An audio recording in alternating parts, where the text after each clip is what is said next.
detect some fast-moving thing in the solar system with hyperbolic speeds headed towards Earth, and then it rapidly begins to slow down. Oumuamua is the first visitor from interstellar space that we have ever confirmed moved through our solar system. So, because its orbit, its trajectory around the sun was not, quote, following Newton's laws, that meant something was affecting its trajectory. And some hypothesize maybe it's an intelligent craft.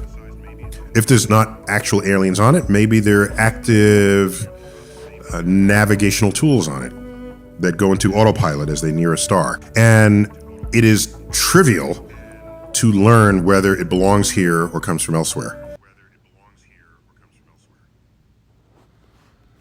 First and foremost, we want to give all praise, honor, and glory to Yahweh Bahashem, Yahweh Shah Bahashem, Racha Quadash.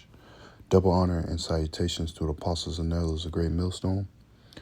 Much respect to you brothers out here on the highways and byways pushing this truth with fear and sincerity. And shalom to the hopeful elect. It's your brother Khalak Hart of GMS Northwest. Coming back at you with another video. And you saw in the first clip about this so-called UFO, this spacecraft moving throughout the solar system, which is called Oumuamua or something like that. Oumuamua.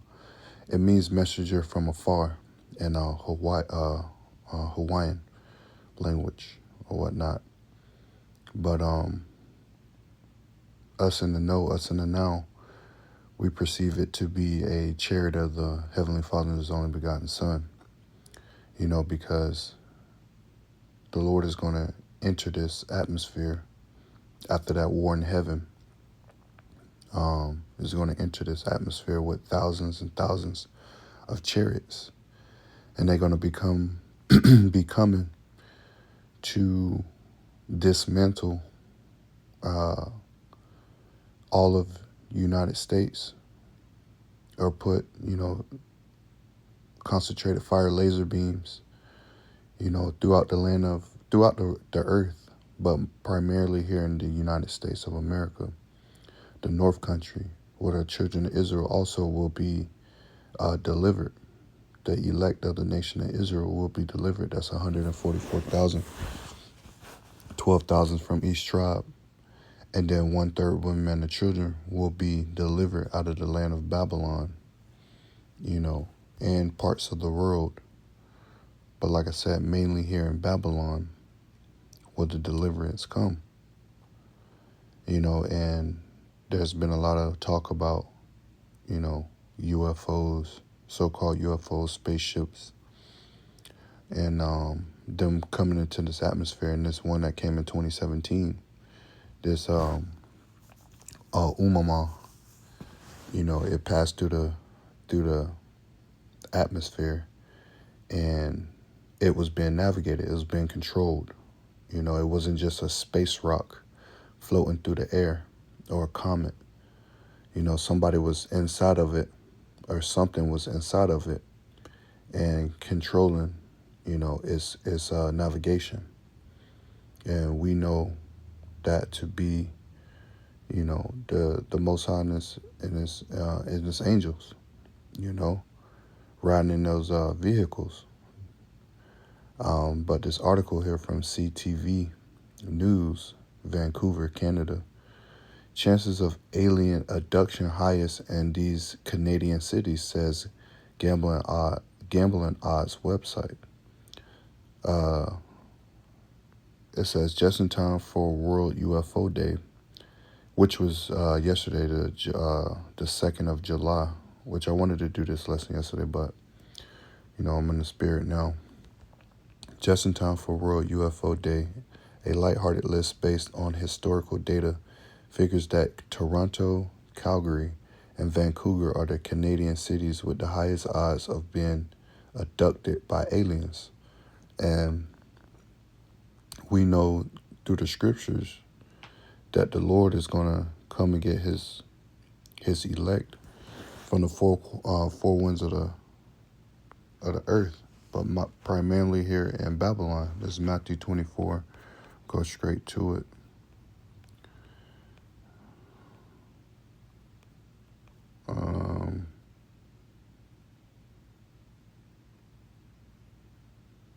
Matthew 24, and I'm going to start at 29. It says, immediately after the tribulation of those days shall the sun be darkened, and the moon shall not give her light, and the stars shall fall from heaven, and the powers of heaven shall be shaken.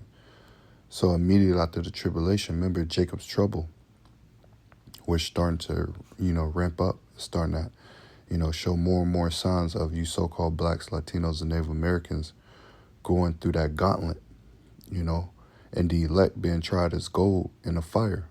We know 2/3 of our people won't make it. They're not slated to have salvation on this side. They're slated to have salvation in the kingdom of heaven.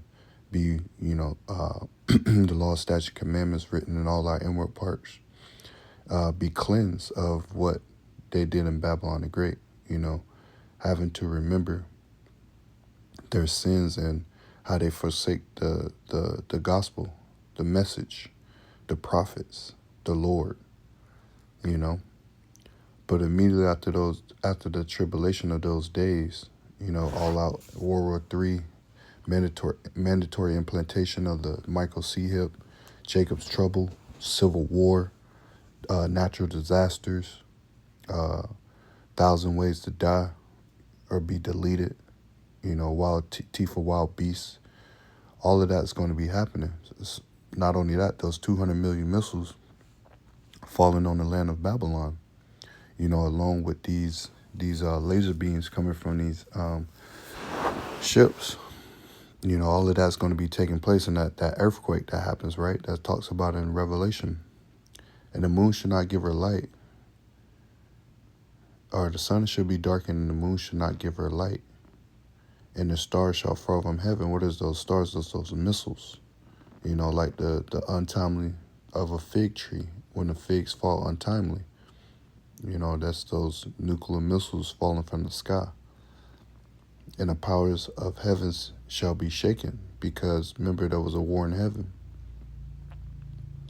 Esau and his dragon, or the dragon and his angels fought with Michael and his angels, right? Because Michael is the top angel under Yahweh Shah. Verse 30, and then shall appear the sign of the Son of Man in the heaven. And then shall all the tribes of the earth mourn, and they shall see the Son of Man coming in the clouds of heaven with power and great glory. So it's saying that a sign should appear from the Son of Man in heaven. So we're going to see that chariot. We're going to see those chariots appear. And then shall the tribes of the earth mourn, because it's going to be like an invasion. It's just going to be all-out invasion of so-called UFOs, spaceships. And they shall see the Son of Man coming in the clouds. What are the clouds? It's the chariots. The clouds is the chariots. And we can back those up with precepts to prove that. Of heaven with power and great glory. As a matter of fact, let's look up that word clouds real quick and see what it got there in the Greek. Strong's G 3507. Nephele. Nephele. It says a cloud, Nephele, Strong's G 3507, Nephele, used of the cloud which led the Israelites in the wilderness. Now, if we go to, I want to say, Numbers. Here, we'll come back to this real quick, since it mentioned that. Numbers 9 and... yeah, here it is right here. Numbers 9 and 15. It says, and on the day that the tabernacle was reared up, the cloud covered the tabernacle, namely the tent of the testimony. And at even, there was upon the tabernacle, as it were, the appearance of fire until the morning. So at night, when that cloud, that chariot came, it hovered over the tabernacle, and it was the appearance of fire by night. Verse 16, so it was a way the cloud covered it by day, and the appearance of fire by night. So it looked like a cloud, it looked like a cloud by day, and appearance of fire by night. And when the cloud was taken up from the tabernacle, then after that the children of Israel journeyed, and in the place where the cloud abode, there the children of Israel pitched their tents.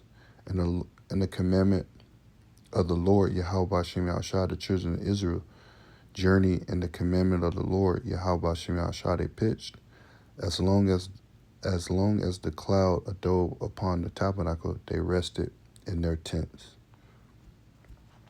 So that tabernacle, Salakia, that cloud that seen the Son of Man coming in,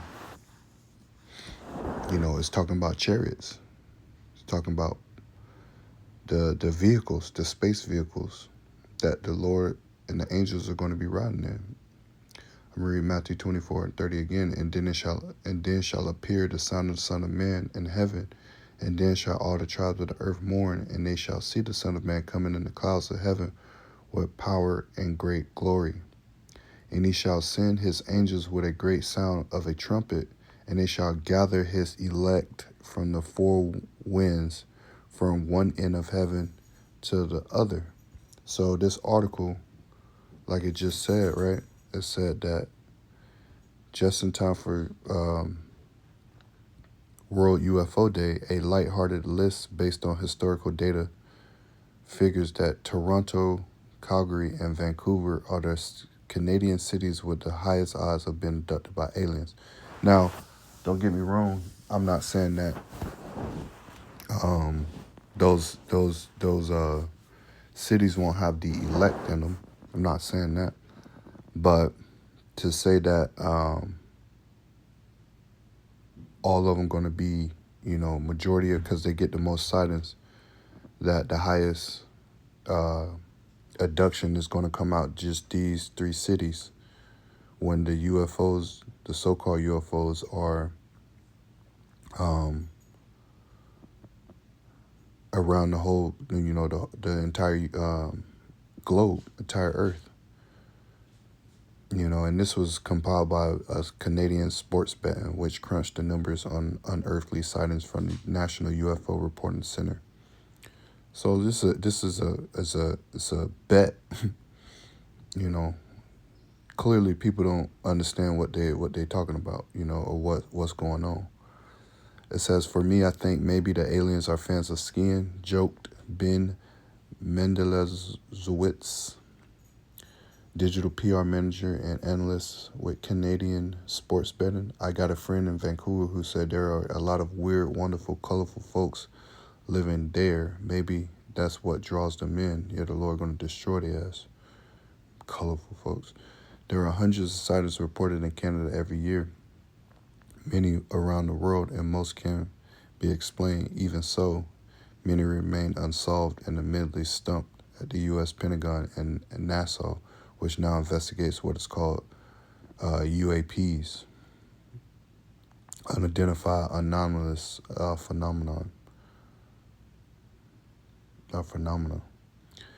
Any interest anybody has in looking at the sky, I want to talk about it, says Jesse Rogers, an astronomer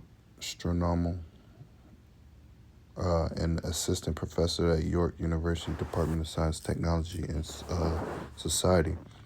He points out that the most UFO or UAP sightings are not planned, and that makes studying them tough because science needs more than anecdotal evidence. Salaki on that pronunciation of that word. All the observations we have ever seen are by chance. Sciences cannot be done with chance observation.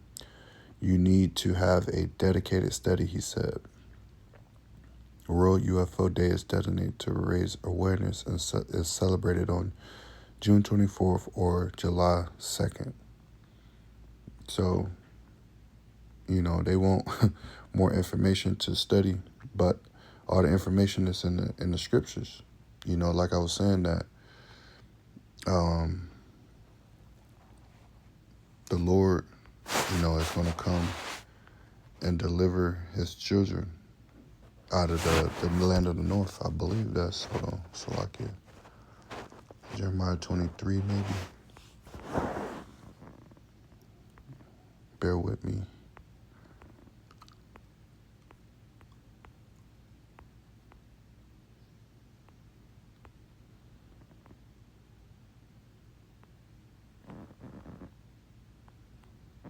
Hold on, Jeremiah 30.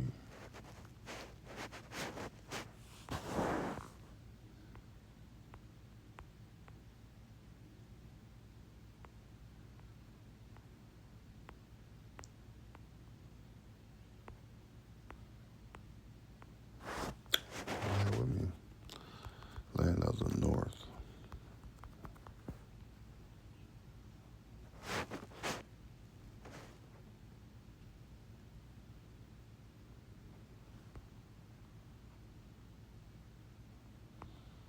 Yeah, I was in the right spot. Jeremiah 23:7, it says, therefore, behold, the days coming, saith the Lord, Yahweh Shem Yahshua, they will say no more, shall no more say, the Lord Yahweh Shem Yahshua liveth, which brought up the children of Israel out of the land of Egypt. But the Lord liveth, which brought up and which led the seed of the house of Israel out of the north country. And from all the countries will I have driven them, and they shall dwell in their own land. So not only North America, but all the countries where the Israelites are, you know. So, and we just read in Matthew 24 that he's going to pick up the children of Israel, the elect from the nation of Israel, out of the four corners of the globe. Let me read that again.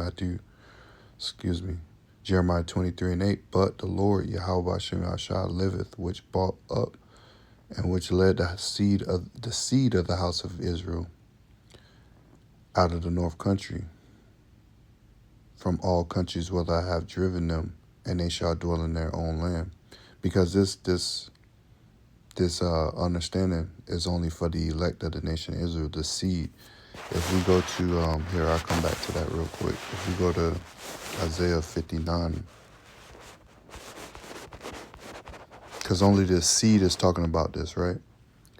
Isaiah 59:20, it says, and the Redeemer shall come to Zion, and to them that turn from transgression in Jacob, saith the Lord, Yahweh Shem Yahshua. So those that return from transgression, you know, repent, call on the Heavenly Father, his only begotten Son, believe in him, return back to the Heavenly Father. As for me, this is my covenant with them, saith the Lord, Yahweh Shem Yahshua. My spirit that is upon thee, and my words which I have put in thy mouth shall not depart out of thy mouth, nor out of thy seed, nor out of the seed, saith the Lord, Yahweh Shem Yahshua, from hence and forever. So this understanding, you know, it wasn't going to leave the mouth of the ones that's going to be saved out of here.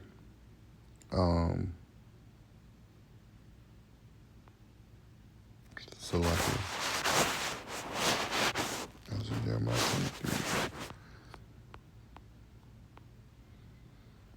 I'm going to read that again, Jeremiah 23:8. But the Lord Yahweh Shem Yahshua, which brought up and which led the seed of the house of Israel out of the north country, and from the countries where I have driven them, and they shall dwell in their own land. My heart within me is broken because of the prophets. All my bones shake. I am like a drunken man, like a man whom wine has overcome, because of the Lord Yahweh Shem Yahshua, and because of the word of his holiness. So like I said, we're gonna be abducted out of here, you know, and that's becoming more and more prevalent to the people. As a matter of fact, was that the strangeness of our salvation? I want to say it's Wisdom 5.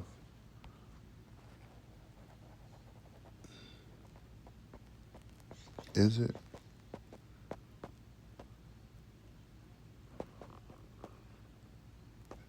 Yep, this it.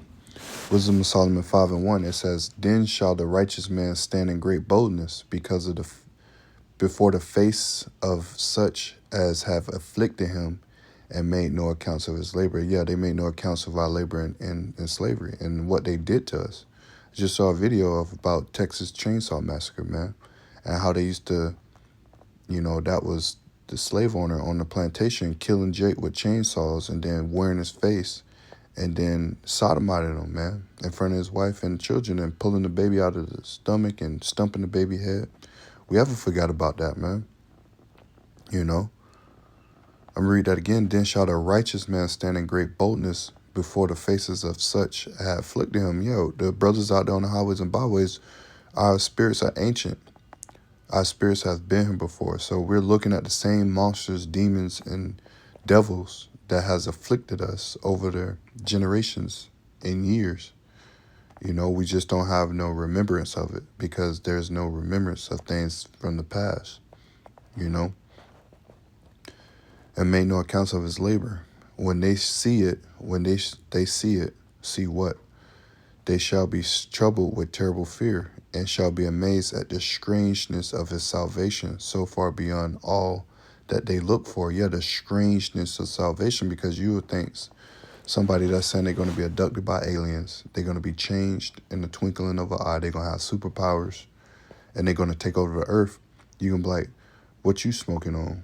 Can I have some too?" Or what the hell, what kind of drugs you on? But that's why it says the strangeness of his salvation, because this is going to be a strange salvation.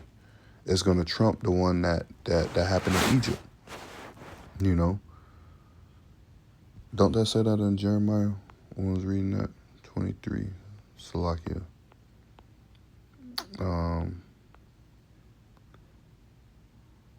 I was thinking of another.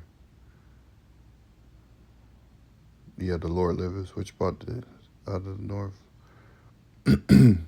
I was looking the scripture. If I read up one, let me see something. Yes, that's what I was thinking of. If I read up one, Jeremiah 23:7, "Therefore, behold, the days come, saith the Lord Yahweh Shema Shah, that they shall no more say, the Lord liveth, which brought up the children of Israel out of the land of Egypt. But the Lord liveth, Yahweh Shema Shah, which brought up and which led the seed of the house of Israel out of the north country, from all countries whither I have driven them, and they shall dwell in their own land." And that's the land of Israel. That's going to be decimated along with America and in parts of the world. But during, our campaigning, the 144,000 being brought back down to earth, New Jerusalem coming down is going to rule the earth in righteousness. And there will be Edomites and heathens in subjection. And we'll have to do what we say or be put to death. Go right back to the spirit world, which you will come right back, after a set point in time, and live in this judgment.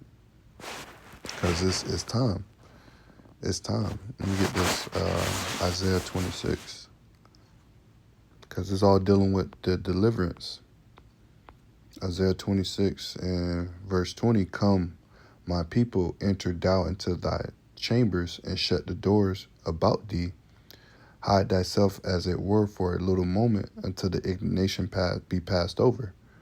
Yeah, that come up here. Come up in a sea of glass that's mingled with fire. Overlooking the destruction that's happening in America, Babylon the Great, and parts of the world. Come up for a little bit, get into these chambers, get into this chariot to be changed in the twinkling of an eye, and then brought back down to the earth. Verse 21 says, "For behold, the Lord cometh out of his place to punish the inhabitants of the earth for their iniquity. The earth also shall disclose her blood, and the slain, and shall no more cover her slain." So the Lord is going to be shooting laser beams out, and destroying stuff along with World War III. It's all coming.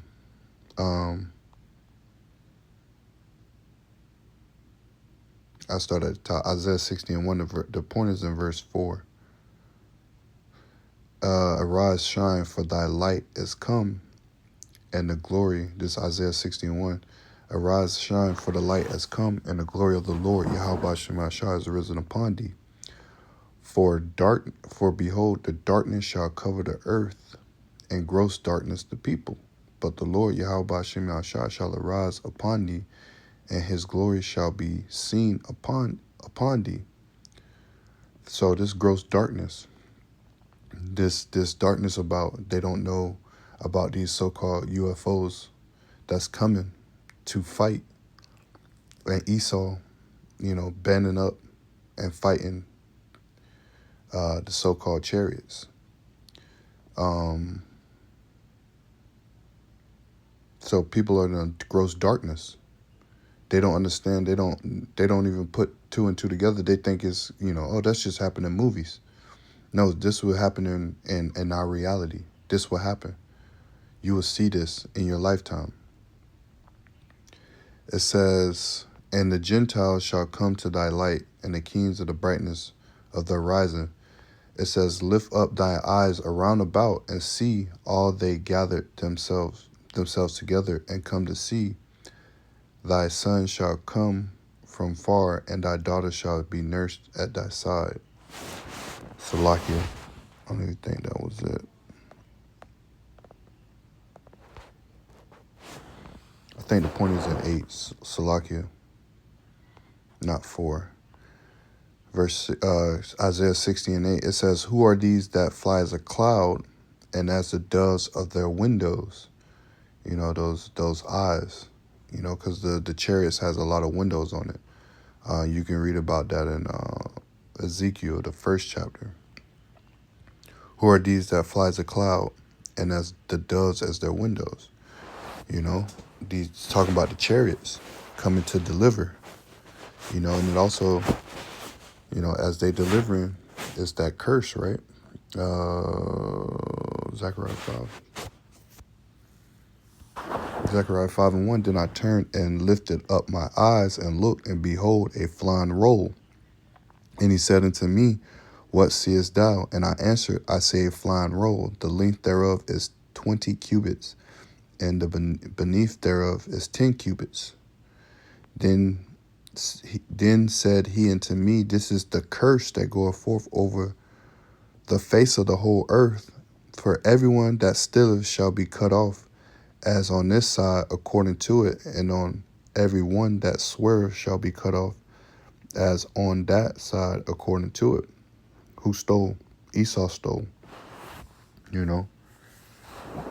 Who swerved? Esau. I will bring it forth, saith the Lord Yahweh Shemashah of hosts, and it shall enter into the house of the thief, and to the house of him that sweareth falsely by my name, and it shall remain in the midst of his house, and shall consume it with the timber thereof and the stones thereof. Because remember, that day cometh that which shall burn like an oven. The Lord is coming to send fire upon the earth. The Lord is going to kill a lot of people too. Isaiah, is it 66? Isaiah 66 and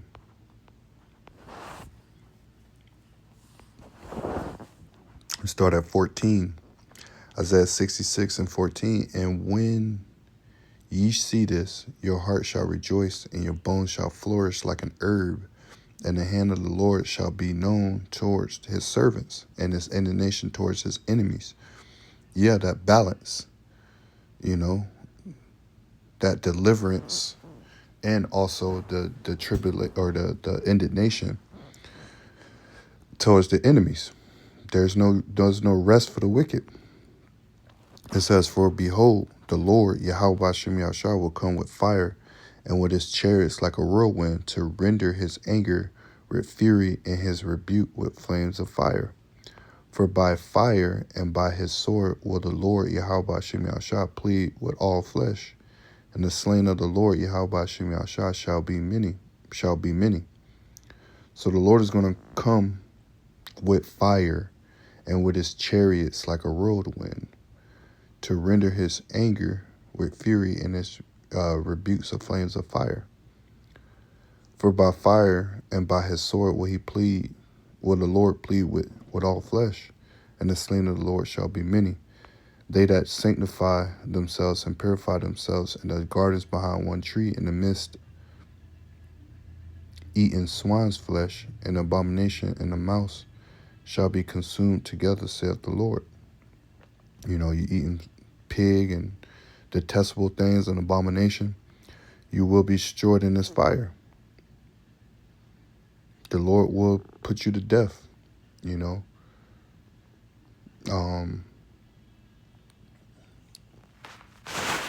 after that war in heaven, right? Yeah, let's get it. Well, first and foremost, if we go to Daniel, I think it's 12.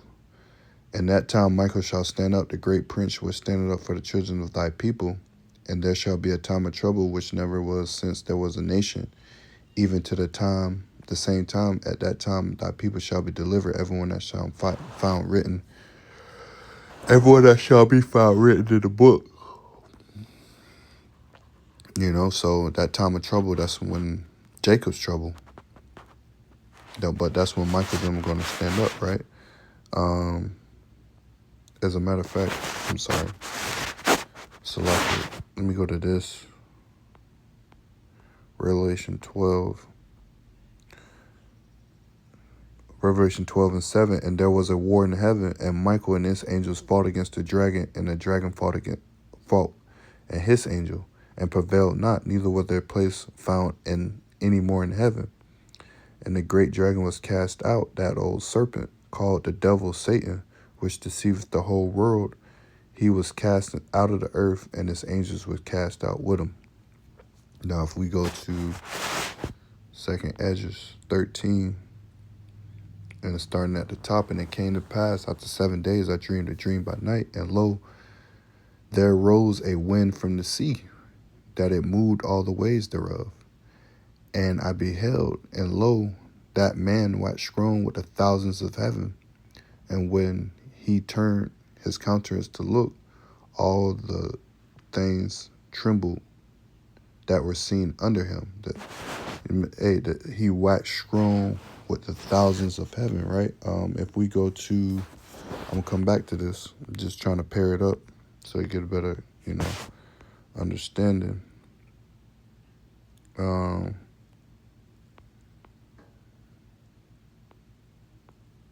This is Jude 1:14. And Enoch also, the seventh from Adam, prophesied of these, saying, Behold, the Lord cometh with 10,000 of his saints to execute judgment upon all, and to convince all that are ungodly among them of all their ungodly deeds which they have ungodly committed, and all their hard speeches which ungodly sinners have spoken against him. Yeah. Oh, you talking shit. The Lord is coming with thousands of his saints. Let's read that again. 2nd Esdras 13 and 3, and it says, And I beheld, and lo, that man waxed grown with thousands of heaven. Who's that man? That's Yahweh. And when he turned his countenance, looked, and all the things trembled that seen under him. And whensoever the voice went out of his mouth, all they burned that heard his voice, like as the earth faileth when it filleth the fire. It says, after this I beheld, and lo, there was gathered together a multitude of men out of the number of the four winds of the heaven, to subdue the man that came out of the sea. Because all of these countries are going to band together to fight the Lord and his angels, which we just read in Revelation 12, that they're not going to prevail. Revelation 12 and 8, and they prevailed not, neither was their place found in heaven anymore.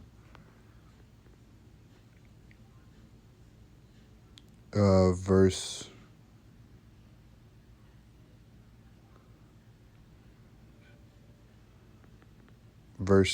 6, and I beheld, and lo, he had graved himself a great mountain and flew upon it, the Umama, but I perceive it to be bigger than that.